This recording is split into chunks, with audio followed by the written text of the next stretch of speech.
All right, we wrapping up SWAC Media Day 2023. Got our man BJ with us.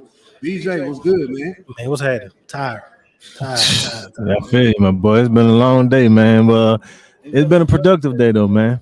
Man, it's been an interesting one. I think a lot of conversation to be had about the picks for offensive player of the year and defensive player of the year. How y'all fellas feel about it? You know what? I hadn't seen it. I have not seen it yet. Me neither. If you would, BJ, could you inform us that who was selected? Well, Jeremy Musa was named preseason SWAC player of the year on the offensive side. And man, I forgot the kid's name, the defensive end from Grambler. Sundiata Anderson. Mr. Anderson. I think named that's preseason interesting. defensive player of the year. That's I'm interesting. shocked. No bubble. To me, Bubba was the defense player of the year last year. Agreed. And I thought that he was going to be preseason defense player of the year this year. I personally, for offense player of the year, would have gone with Jarvion Howard. That's just me. Okay. That's just me. Nobody asked me. Do you think that the position that they play factored into that? With Musa being, the quote unquote glamour position. Take Jarvion Howard away from all corners. See what you have left. Fair point. That's a fair point. I'm like just keeping it real.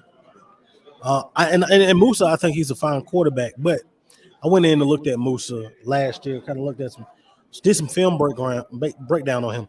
When he went away from Xavier Smith, his completion percentage drops down to the low 40s. Wow. He ain't the same without Xavier Smith, and he won't have Xavier Smith this year. So it's going to be interesting to see who steps up in that role is able to increase that completion percentage. Because he's known for throwing you an interception. He'll throw one to the other team. So the defensive player of the year, was that the biggest surprise to you? Yeah, it was the biggest surprise. I mean, I kind of a lot of people was gonna go with Musa, but the defense player of the year is surprising. I think Sundiata is definitely the type of player who could end up becoming, the player of the year, defensive player of the year. But he's that talented, and I think he's a guy that will be playing on Sundays eventually. But I also think the same thing about Bubba. And I think that especially when you consider the season Bubba had last year, I feel like you kind of had to give it to Bubba. Not taking anything away from Sundiata. Like I said, I think he's capable of winning it. But I just feel like Bubba has proven, what I'm saying, what he can do at this level. And Sundiata has as well. But I think Bubba's track record, I think, is a little bit deeper and a little bit longer than Sundiata's. I talked to Bubba about this a few moments ago. His exact words: "What else do I have to do? Get 175? Good luck. Good luck to everybody. That ain't no joke. If he wasn't already pissed off about being snubbed last year, you can definitely bet that chip done grew to a boulder on his shoulder. Yeah, man. Right. Yeah, we talked with Bubba and had him over there. First of all, he's very, very humble. Yes. Very modest. He wouldn't. We tried to bring it out of him. He wouldn't say he was on snubbed. camera. Of course, he wouldn't say, I was snubbed. He just said, I can't worry about that. I got to worry about this year. Yeah. So, not saying he said it off camera. I'm not alluding to that. Yeah. But you can tell in his spirit that he felt like he should have been recognized. Yeah. Yeah, I think not only he knows that, but I think that defense knows that. Yeah. And the problem for those who got to play Alabama State this year is not only does he have a chip on his shoulder, but there's 10 other guys on their defense who feel like they're not getting the respect they deserve because Bubba ain't getting the respect that he deserves. Yeah. And so I feel like not only does Bubba got a boulder on his shoulder now, you got 10 other guys on their defense who feel like they got something to prove because they got to get the recognition he deserves. I think the key to Alabama State's defense, I think they can be, to me, that was a championship level defense last year. Agreed. Championship level. If they can replace those pieces that they are missing up front on the interior defensive line, because those guys kept Bubba free a year ago. If they can get the same kind of play up front, then that defense has the ability to be just as good. Yeah, and if they can get something from the offense this year with a consistent D Davis, with a healthy D Davis, with another year on his belt, you could be looking at a team that could be the sleeper in the East. Yeah. I mean, especially when you look at the way their schedule plays out. I don't know. We're gonna see about the D Davis situation. Yeah, I'm that's a big if. That's a big if. big if, and they're not. Now, correct me if I'm wrong, but this offensive line has been together since the COVID year. They started off as freshmen, Mm-hmm. a redshirt sophomore, I think, was up there. To me, they hadn't rounded into the unit that I thought that they would be. Correct. I don't know if it's the unit's fault or it's D Davis's fault, because he's not able to notice that he does hold the ball a long time. So I don't know. This is gonna be interesting to see. And it's not always easy blocking for a running quarterback either. You know what I mean? Whenever you think the play's supposed to go to the right, or you're expecting to pass to the right, and then he scrambles to the left as a pass protector. You know what I mean? You're pushing your guys one way, and he ends up running that way. The sack looks like it's on you, but you did your job. You know what I mean? So I think part of that offensive line play, like you say, they might not be playing to their best abilities or to where they could be playing at, but he could also not be doing them any favors by the way he plays also. Yeah, I mean, it could very well. We'll see it game one. Right. You know, that's true. You know, the Jags go to Montgomery. That's true. I think that's gonna be an interesting ball game. But that front seven of Southern, we're gonna find out quick about that offensive line. Very, So very. Alabama State spring game. One thing I didn't know about the offensive line when it came down to pass, and it goes to kind of what you're talking about, block to D Davis.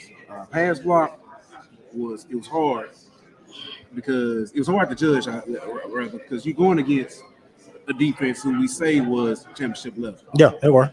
But when it came down to the run blocking, they were getting 3 or 4 yards of push every time, run. So it makes me, and it's not necessarily I'm saying, they, say need work on pass blocking and like that. It's kind of how do I judge this? Do I say, hey, it's just such a great defense, or is this, hey, this offensive line, he's got some problems with the pass? That's true. I'm reluctant to judge units on spring games. I think with spring games you can judge individual talent, but when you talk about units, just because I've been practicing against you the whole spring, I know your tendencies, I know this, I know that. It's kind of hard. Quite frankly, you don't know what you have in college football until you play someone different. Yeah, that's true. How many times when we come to these things and coach say, "Oh man, my guys look like this," and they come out as fall. The camp, they go like, "Man, my guys look like this and look like that," and then you see them like they don't look like none of that. Yeah, I mean you got to play against yourself. That's true. And then you got the situation of y'all are teammates, so you're not really gonna go all out. You know what I mean? You got all this kind of stuff that comes into play in spring. You got people playing the plays. You got, you don't want injuries. You got all these kind of different factors that come into play. But like you said, whenever you're going up against somebody else and all that's out the window, then you really find out what you're made of. And not just for Alabama State, but that goes for a lot of people we've talked about today. FAMU. I mean, it's easy to say that you're the favorite coming into the SWAC until the season kicks off. And when that ball kicks off and you get punched in the mouth, if you do, then what are you going to do? How are you going to answer? Right. So I think that a lot of people can say that they're here, they're there, but until we actually see them when the season kicks off, we don't know who has what, man. And it's all speculation at this point. All right, well, let's take a quick break. Give a shout out to our sponsor. We'll clip that and throw it in. All right, we're back. SWAC Media Day 2023. Talking with our good man, BJ Jones. We talked a lot about Alabama State. We talked about the preseason offensive and defensive player of the year. Let's talk about the actual teams. Yeah. Out of East and West. Again, I hadn't seen the list. We've been, not saying you want to work with DJ, but we've been actually talking with these teams. And I'm going to be honest with you. Talking to each team, everybody's, saying number one. Everybody's going to win. Everybody's competing. Especially in the West. Yeah, especially in the West. BJ, who they say for the East and the West? So coming out of the East, you got FAMU was first place. No surprises. Jackson State was in second place. Bama State third, A&M was fourth. I think fifth. Valley was sixth. So fifth. I think that was it. And then in the West, you had Southern followed by Alcorn, followed by Grambling, and then Texas Southern, I think, That's it.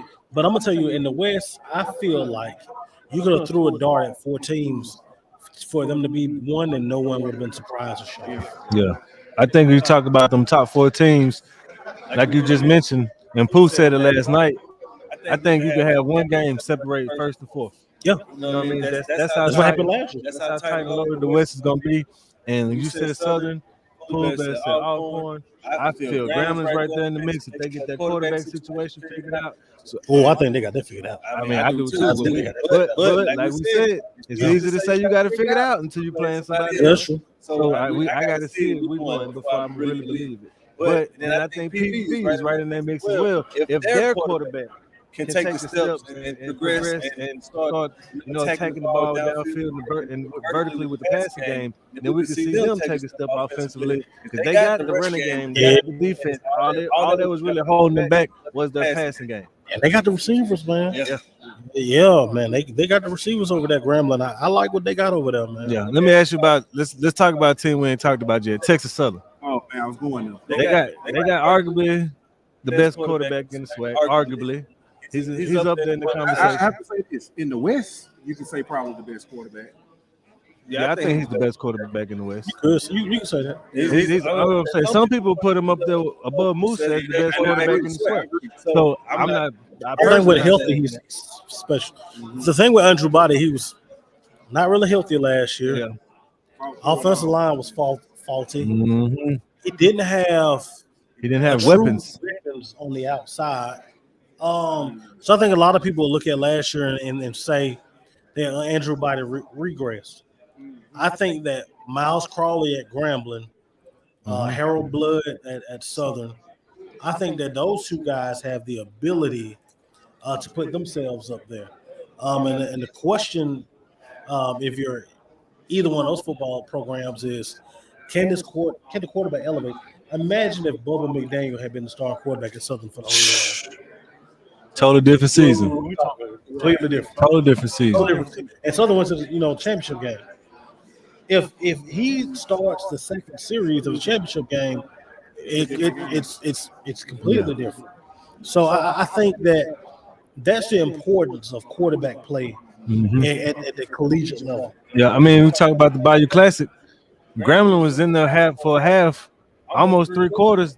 That was a ball game because of lack of quarterback play for both teams. Yeah.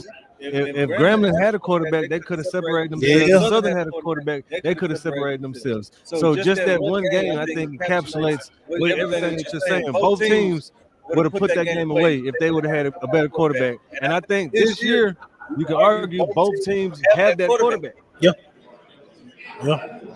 I think for Southern, I think the jury's out. Yeah. Just because we hadn't seen a lot of Harold Blood. Yeah. And I think a lot of people are excited about what's behind them. No, the backup quarterback is always the most popular guy on campus. It's facts. But I think, like you said, that game one, we talk about Bama State, what they're going to be able to prove. Southern's going to be able to show and prove that first game down in Montgomery also. Yeah. That's true. All right, let's look at the east side. And I know you said the order. It was FAMU, Jackson State, Alabama State, I say it kind of high take. I think A&M is second or third at best. I mean, at worst.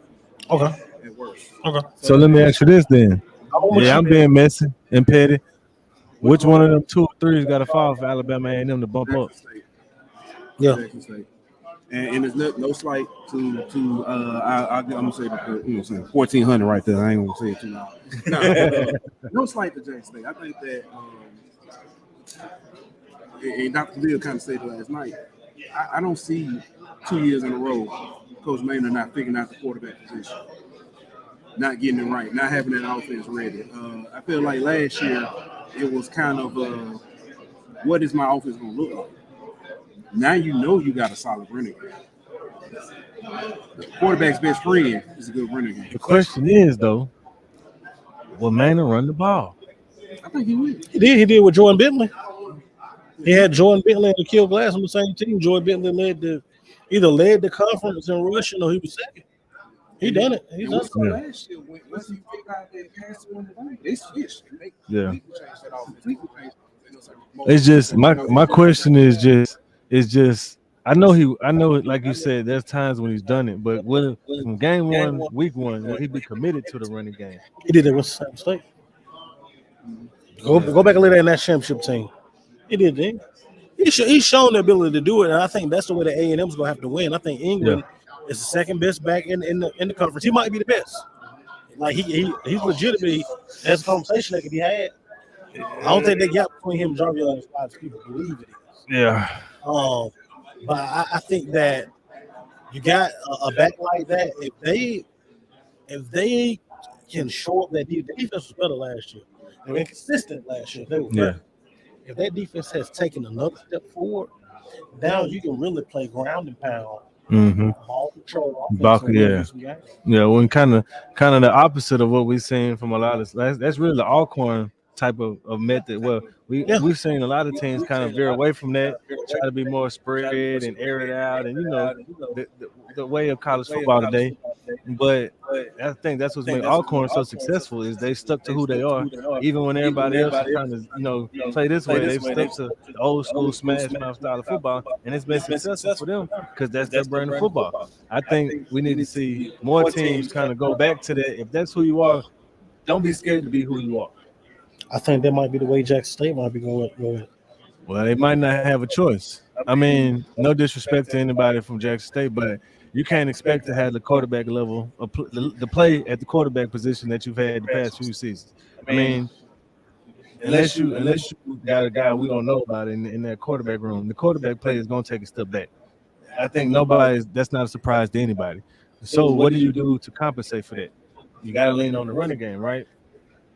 I mean, that's what you would imagine. If not, you kind of put your quarterback in a position of not being able to succeed. You putting them in behind the 8-ball by not.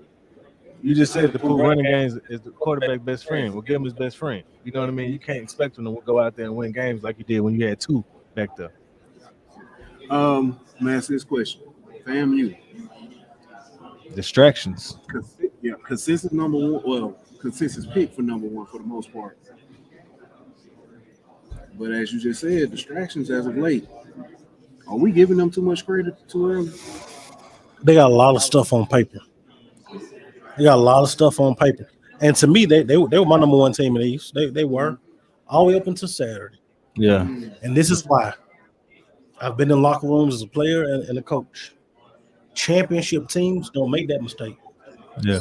They don't make that mistake. The culture on a championship team is different. The leadership on a championship team is different. Let me ask you this.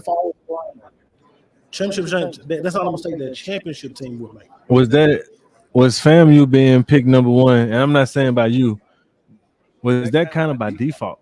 When you look at what a lot of people lost, I mean, you got obviously Jackson State lost what they lost. Alabama A&M had question marks from last year. And Alabama State had question marks from last year, especially at the quarterback position for those 2 schools. I mean, you look at Valley, head coaching change. You look at Bethune, head coaching change. Like, who else would people be picking besides FAMU? FAMU is the most stable of all those programs. They brought a lot back. So it's almost like I hate to kind of be disrespectful, but it's almost like y'all number one by default. They brought a lot back. Yeah, I think over the last 2 years, they've only lost 1 game. Yep, in the conference. That's been Jackson State. Yeah. And now it was close 2 years ago. Arguably, they should have beat them 2 years ago. Last year they quit. Yeah, I think last year was all mental. They quit. Early in that game, I felt like they didn't feel like they should be on the same field with them. They were intimidated. They were scared. They were everything else. And for that reason, would not be shocked to see Jackson State beat them again. Yeah. They got something over Jackson State. I've seen bad Jackson State teams beat FAMU. It's a mind thing at this point. Yeah. Yeah. Now, let me ask this. Kind of foreshadowing. We got whoever comes out of the SWAC has to go against possibly, most likely, I guess everybody kind of say North Carolina Central. What team in the SWAC probably has the team, or at least right now on paper, to compete with what North Carolina Central is going to bring out? If we were going paper for paper, it'd be FAMU. Now, depending on how this thing goes, we might have 3 or 4 teams that can compete with them. The biggest thing about Central is they got to get through the MEAC, and I'm real hesitant when there was a heavy favorite, just sliding them in Atlanta because we've seen since we've been doing this thing since 2015, the heavy favorite usually ain't the team that's there. Yeah, I mean, look at what we saw last year at the defending national champions last year. Look how they turned out. I'm not saying that'll be North Carolina Central, but just like FAMU in the SWAC, I feel like we got to be careful, just plugging people in and as they automatically got it. They automatically got it. I feel like we got to be careful with that. I do agree with you, Pooh, that they're probably the favorite as of this moment in the MEAC. But I'm with BJ. I'm not penciling them in just yet because we've seen some crazy things happen in that MEAC. Yeah, I think Howard gonna have a lot to say. Morgan State gonna have a lot to say. I'm higher on Morgan State than I am Howard. Morgan State's defense is the reason why. And I feel if they can get a piece of quarterback play. Morgan State reminds me of South Alabama State. They do. Yeah. Strong defense. I think they might have a better defense. If they can stomach up an offense or whatever, I think they can. I think Morgan State might have the best defense in HBCU football. That's a tall task. I'm gonna say best secondary. I mean secondary for sure. I'm just saying defense wise. I mean, don't get me wrong. I know there's some great defense out there, even in D2 level. Benedict and some of them teams, great defense. But Morgan State defense, I think they play they at a different level when it comes to speed and athleticism. I think the speed that they got, especially in their secondary linebacker core, the speed that they got, I don't think many HBCU teams can put on the field. All about what they can do on that offensive side. That's true. And that's the reason why last year they struggled in the MEAC, and it could be the reason again. Man, let's bring it back to the SWAC. Media Day as a whole, man. The atmosphere. It was quieter this year. It was a nice size crowd, but it wasn't like it was last year. Oh no, it was a lot quieter in certain areas. You know what I mean? We talk about distractions. I want to say that last year being our first year, it was a lot of distractions. Not just for us being the first year, but even for vets who've been doing this. Yeah, I think this year, I think the theme this year could be back to the norm. You know what I'm saying? For the SWAC as a whole, and for Media Day, for everything, it kind of went back to the norm. I mean, we all know that celebrity is gone, and anytime a celebrity is in the room, it's gonna suck the air out of the room. It's gonna all be about that celebrity. It's not his fault. That's how it is. But when you take that out of the equation, we can get back to football. We can get back to what makes the SWAC and what makes Media Day, and kind of take all the celebrity and the fame and the stars, the glitz and glamour out of it and get back to the meat and potatoes, which is football. Yeah. The biggest thing, man, is that you saw it last year. You saw the room swell up when Deion Sanders hit the mic. And then when he left, what happened? Everybody left. All those people emptied out. And you saw a lot of publications when we started talking about HBCU football, they're not there. Mm-hmm. They were there for a man. Now I think you have people here that are driven by HBCU by those 4 letters. Yes. Instead of driven by one person. So it's back to normal. And I think, man, it's going to be a good thing, man. I really think it's going to be a good thing. I agree with you. One of the biggest complaints about the SWAC was, one of the biggest things about the SWAC Media Day. They gotta get rid of that balance. We got, I'm tired of seeing that. They falling behind and stuff like that. This year they came out with a digital board. Put it up. I guess for TV it was great. For us covering, I didn't even see it. I mean, I saw it, but it didn't make a difference. I'm gonna tell you this. It makes a difference to the people who think uniforms and stuff like that make you play better.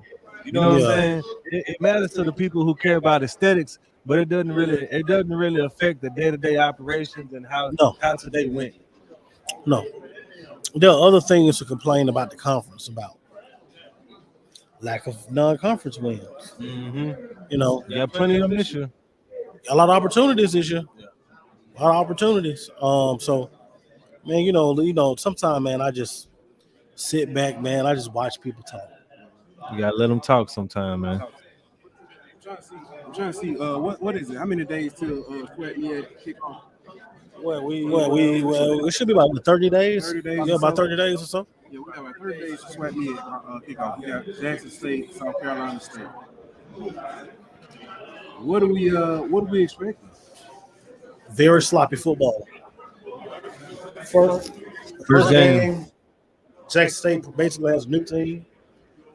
Replaced the bulk load of that talent, those all conference players. Brand new team, South Carolina State. Defense. Trying to transition to what they were 2 years ago.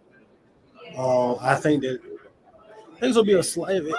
If that final score is 14-10, no one's shocked. Yeah, I think it's a defensive matchup just because of what you just said. I mean, even not including week 0 games, but normally it takes the offenses a minute to catch up to the defenses. Yeah. You don't have a preseason. Right. You know what I mean? So the defenses usually always come out a step ahead of the offenses, and especially when you consider the changes that these teams are making, I think you definitely have that situation this year. Yeah. All right, I guess we can get ready to wrap up quick. So I guess I'll ask this last question. This season, SWAC football will be blank. I think it's going to be exciting. I think that this year, a division champion, you know how you just knew Jackson State was going to win it last year. They beat FAMU. I think that the East is going to be more so how the West was. Well, you don't know who's going to win it. Maybe that last one. That's what I'm expecting out of the conference this year. What am I expecting out of back to the normal, man? I think that's what we're gonna expect, man. And I wasn't just talking about media days with that. I think we're gonna see back to the normal as there's no top dog who's automatically expected to be in Atlanta for the Celebration Bowl. There's no automatic division winners. There's no automatic player of the years. There's no automatic anything this year. I think everything's gonna be a dogfight. Everything's gonna be you don't know what to expect. I mean, I think it's ultimately going to come down to what happens between the white lines every Saturday, and that's going to be a coin flip every week, I think. All right, well, that was it, man, fella. BJ, appreciate you for joining us. Appreciate y'all. Wrap this thing up. And that's it from us from SWAC Media Day 2023. Like that, we out.